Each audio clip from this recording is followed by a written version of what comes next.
So yesterday, when I was on the bus, I did this video originally, and I'm sure some of you could have heard me, and I'm pretty, because I went back and watched it myself, and I could hear what I was saying as well. Maybe not as much at the beginning, but as the ride got smoothed out even more, because we go down a long road, a country road, if you will, and some of the bumps in the road don't actually help out, very much, especially if they're trying to record something. But originally I did this video asking a question that I asked basically on a Twitter response to Just Alex, of Alex's World, Just Alex on YouTube, here on YouTube. I basically asked, because a lot of people like Alex and JD, believe Tony Khan will not, fire CM Punk. That he may fine him, he may suspend him, but he won't fire him because he's too big of a draw. And to a viable extent, that is true. That is indeed true. He is a big draw for that company. But here's the issue, though. Tony Khan may not have any real say in it. Now, as I said in the previous video, reading off what Sports Illustrated reported, that Just Alex reported from them, if you will, basically, and Rodney Brand, that is, on Twitter, basically Punk and Tony Khan met yesterday, in a meeting to discuss a possible way for him to leave, a possible exit, from the company. Because, he's either got to be suspended or he's got to be fired. And a lot of people have said that if he's suspended, he's just going to walk. It's like, why am I even here if you're going to suspend me for who knows how long? And a lot of people have also said that if Ace Steel gets fired or even suspended, Punk's going to go along with him. Because he's his trainer and one of his closest friends. So, that kind of leaves Tony Khan in a pickle, because it is Tony Khan ultimately at the end of the day. Does he decide to suspend Punk? Does he decide to fire Punk? What does he do? And basically, at the end of the day, when he makes that decision, it'll be one that's mutual between both sides, because both sides apparently discuss, okay, how are we going to be able to handle this? How are we going to be able to handle this if, I have to be gone from the company for good, or maybe for a while, suspension-wise? How are we going to do this? So, Tony Khan is in a situation right now to where if he fires Punk, or even suspends him for who knows how long, he loses one of his biggest draws. Not saying anybody else on that roster cannot draw. MJF, based on his reactions that he's been getting recently, especially at All Out, he can draw. Brian Danielson, if you will, he can draw. Chris Jericho, he can draw. Eddie Kingston, give him the right program, he can draw. You got a lot of viable names there that could do that. But the thing is, Punk, at the end of the day, and this is true fact, is the de facto draw of any promotion. Whether it's WWE, AEW, Impact Wrestling, PWG, New Japan, MLW, he is the de facto draw of any promotion out there. People will buy tickets just to see him. That's it. So, ultimately, Tony Khan right now is in a situation to where, he has to make a decision, but what does he make?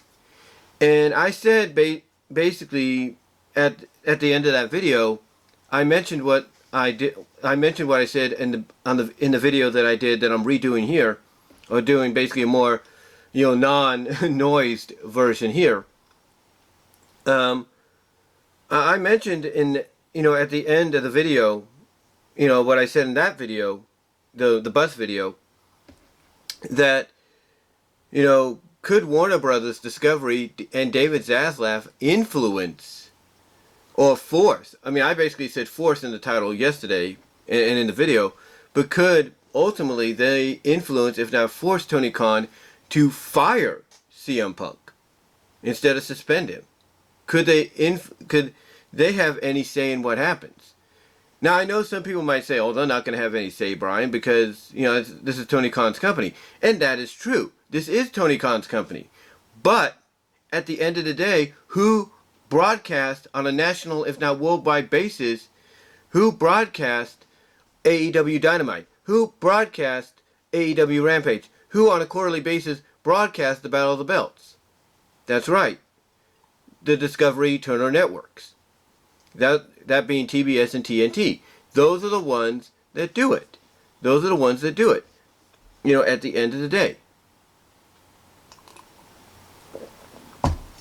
They are the ones, that ultimately do it. They're the ones that, decide to broadcast, Dynamite and Rampage in their time slots. They're the ones that contact, Tony Khan and said, hey, we're going to have to preempt Dynamite, we're going to have to preempt Rampage because of other events, like the upcoming MLB playoffs, if you will. They're the ones that make those decisions. So if they're the ones that, are housing AEW programming right now on a national level, with the exception of YouTube with Dark and Dark Elevation, honestly, when you get down to it, they could have some say. I mean, we hear stories that USA wants WWE to do this. USA wants WWE to do that. Fox wants WWE to do this. Fox wants WWE to do that. Or they're forcing or influencing the outcome of certain decisions. We've heard this story numerous times. And when you look at Warner Brothers Discovery and David Zaslav, and as I said, in the original video I did on the bus, as well as in the video I just did recently, David Zaslav is the kind of person that does not want to tolerate and associate with any controversialness under the new regime. You take a look at what's been going on, with certain programming, that's, headlined or created by controversial figures, or you've seen what's happened to movies and shows that seem to have a certain agenda that's been, before David became CEO, before the merger, were under the WB HBO Max banner. They're gone. They are gone. Not completely, but they are gone. And, if you're wondering, okay, well, what agendas would any of these movies and shows have that are gone? Those agendas are woke culture and SJW and council culture. Those are the agendas. And David Zaslav and his crew, mostly David Zaslav, has made it abundantly clear, according to numerous sources, very reliable numerous sources, that he wants nothing to do whatsoever. He wants nothing to do, with, any of this, culture stuff. He doesn't want anything to do with the woke culture, the council culture, the SJW culture. He's done with it. Because he believes all it is just trying to send a message, and I say it with all due respect, but obviously this is what's being, seen by him, that all it is, all these cultures and all that are just messages that everybody, doesn't matter what gender you are, doesn't matter what status you are, whatever the case may be, that everybody is equal, everybody can do the same kind of job. And I say that with all due respect, no offense, but that's how David Zaslav sees it, and he's sick of it.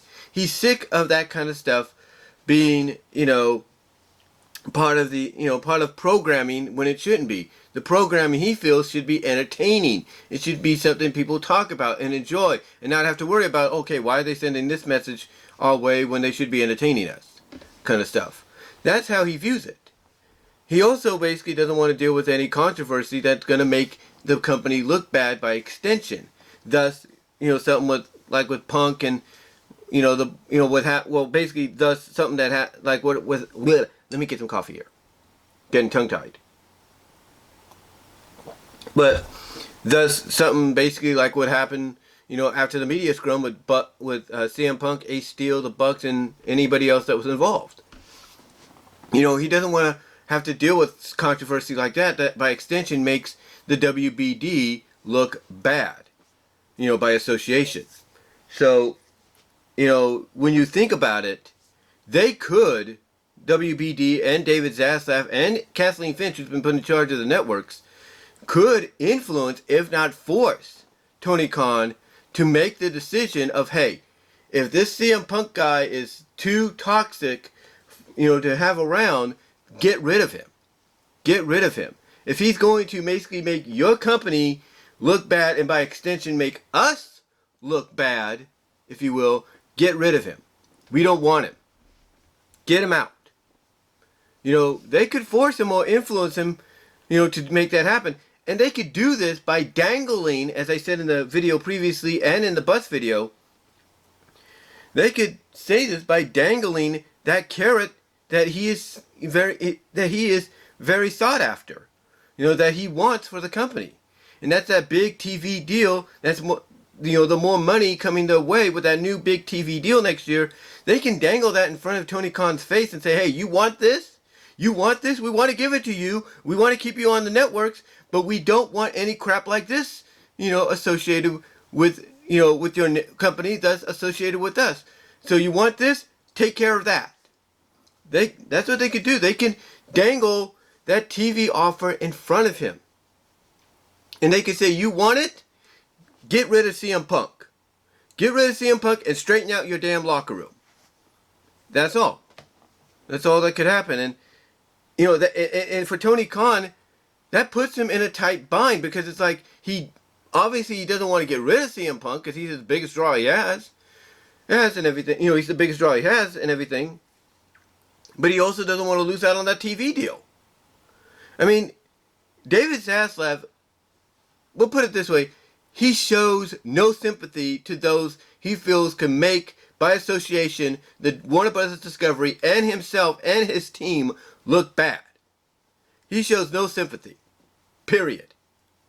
And if he feels like cutting ties with AEW is a way of trying to avoid any controversy and having any bad imagery throw their way, as if they don't have any right now, based on how you feel about his decisions that he's made, he'll make the sacrifice. He'll take his axe and go, bye-bye, AEW. He'll do it. He'll do it. It won't matter to him. It's just another tax write-off. That's it. So, Tony Khan is in a bind. He is in a bind right now, but his decision could be made a lot easier whether he wants to make that decision or not by, Warner Bros. Discovery, by David Zaslav, with the dangling of the carrot of new TV deal right in front of him. Yeah, so yeah. Could they make, could they influence or force him to make that decision, obviously, that a lot of people feel he does not want to make? Yeah, by extension, if not legitimate extension, yeah, they could. They could. I mean, if you want a prime example, let me give you a prime example. And I know it's a controversial one. But let me give you a prime example. Okay? I think it was, 17 years ago. I think it was 17 years ago, WWE had a character named Mohammed Hassan. Okay? They had a character by the name of Mohammed Hassan. Alright? That's who they had. They had a Mohammed Hassan and everything. They had him, okay, on their roster. And originally he was on, he was on Monday Night Raw. He was on Monday Night Raw. But this is what happened. It was 2005. He was getting booked into a feud with The Undertaker. Okay? And everybody knows about the footage, or about the angle that was booked, unedited, booked or filmed and shown unedited on UPN, now the CW, and the score in other place in Canada, and the score in Canada and other places. But so basically, this angle, which took place 3 days after the London bombings, okay, this angle got a lot of negative attention on WWE. And not just WWE, but it got a lot of negative attention on UPN, who was the United Paramount Network at that time. Yeah, United Paramount Network at that time. It got a lot of controversy on them for allowing it to be seen. So UPN pressured, according, this is what Wikipedia says, pressured WWE to keep Hassan off their network, effectively deleting him from SmackDown. Now they go on to say that, as we all saw at the Great American Bash, Hassan lost his match to The Undertaker at the Great American Bash, on July 24th, 2005, day before my birthday, and was written off when The Undertaker doing a last ride through an open stage ramp onto the concrete floor. It was reported that he sustained serious injuries and had to be rushed to a nearby medical facility, hospital, apparently a solution aimed to end the Hassan character. And then, of course, they had a WWE.com video with Theodore Long, who was the general manager at the time, announcing via kayfabe that, he retaliates the stipulation that Hassan would no longer appear on SmackDown due to resulted huge fan backlash, mostly because Hassan was at the height of his notoriety. They said Hassan was released from his contract on September 21st, 2005, and announced his retirement. Basically, he's not going to retire anymore. The original plans for Hassan was he was going to receive a big push and eventually win the world title from Batista, which would have made him the youngest world champion in history, breaking Randy Orton's record. So yeah, basically, Hassan had a lot going for him at that time. But it was because of that moment, on camera, mind you, not basically, after a show or anything, doing a press conference or anything, but on camera, that angle, that situation got not only WWE a lot of bad press, made them look bad for a bit, but it made their television distributor for SmackDown, UPN, look bad. And UPN was the one that pressured them to get rid of Hassan. So UPN had the final say. And the reason I bring this up, even though it's, totally different scenarios, is WBD and David Zaslav, by association, by broadcasting and showing AEW programming, and having to have shown this guy, CM Punk, for months, for a year or so, or a little over a year now, they could basically say, look, this guy's too nuclear to have, and by association it makes us look bad, get rid of him. And that probably could be what happens.